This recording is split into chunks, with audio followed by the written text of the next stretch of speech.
If you're a movie buff, we've got a festival for you. Welcome to the Subtropic Film Festival. Not only will you get to see and enjoy a plethora of independent films, you will also get to learn about the aspects of movie making by attending workshops and, of course, parties. You and your team have been working tirelessly putting this event together. Tell me about it. We have been coming together not only as a community, but I think also as a region in South Florida. So I think this year having the opening night be for short films from South Florida filmmakers, but also the films being about South Florida, that's where we shine light.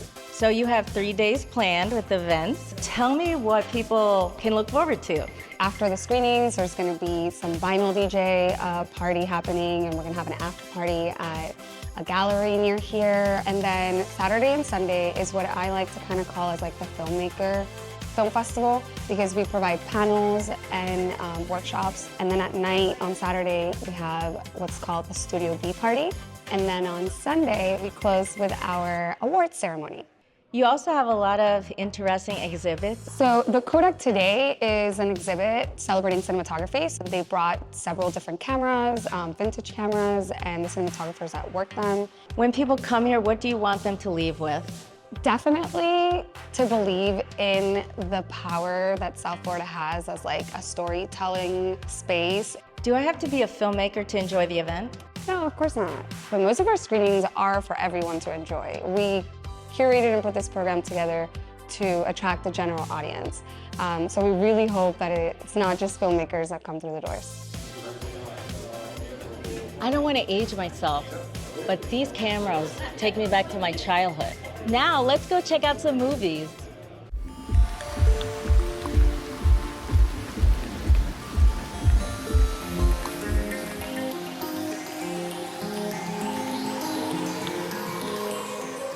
Your movie premiered tonight.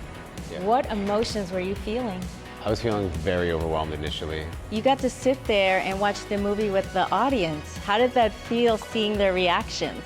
I mean, that was the first time for that ever for me. So as it was leading up to it, I felt a little blank, but then actually seeing it play live in real time with an actual audience gave me a great sense of gratitude. Tell me what the film was about. I Dream of Skating is a film about my friend Mike, who is a professional photographer and roller skater, and it's kind of like the thing that he does.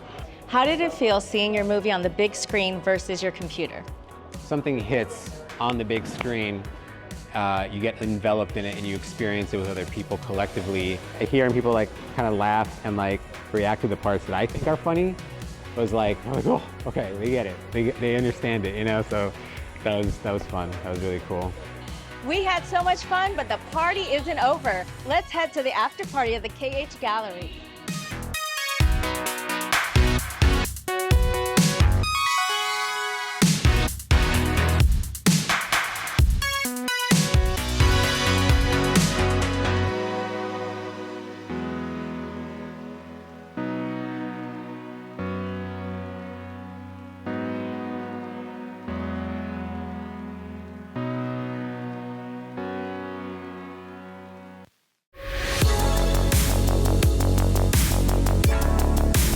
Opening night was a whirlwind, and with 26 movies, a panel on AI, 2 workshops, a happy hour, and a party, day 2 will be the same. Let's get to it.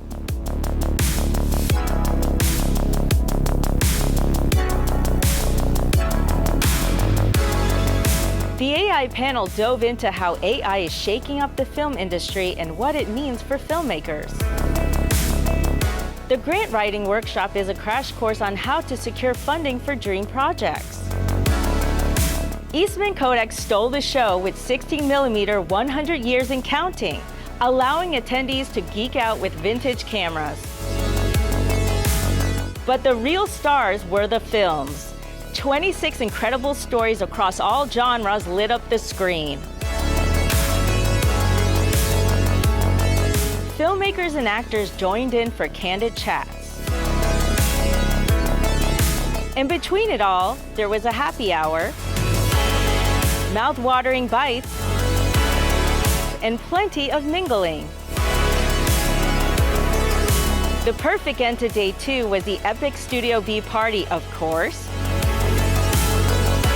Day 2 is a wrap. Time to recharge and get ready for the grand finale. See you mañana.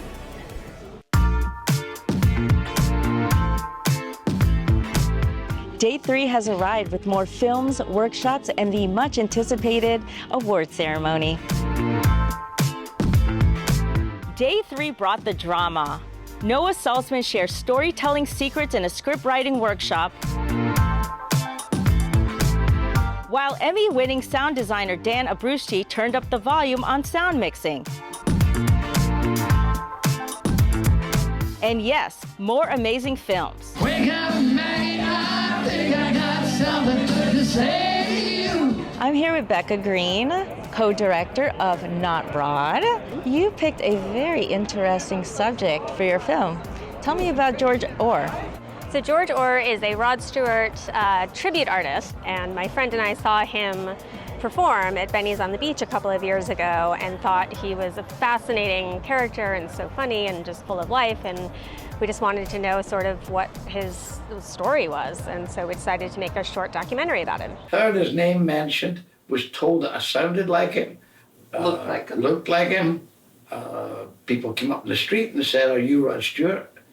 No. So what was the message that you wanted people to walk out of the theater with? I mean, the message to me behind it is like, it's never too late, because he wanted to be a rock star when he was in his 20s, and he was. Rod Stewart was kind of a new guy then in the 70s, and they said, oh, we can't sign you to a major label because you look and sound too much like this guy, Rod Stewart.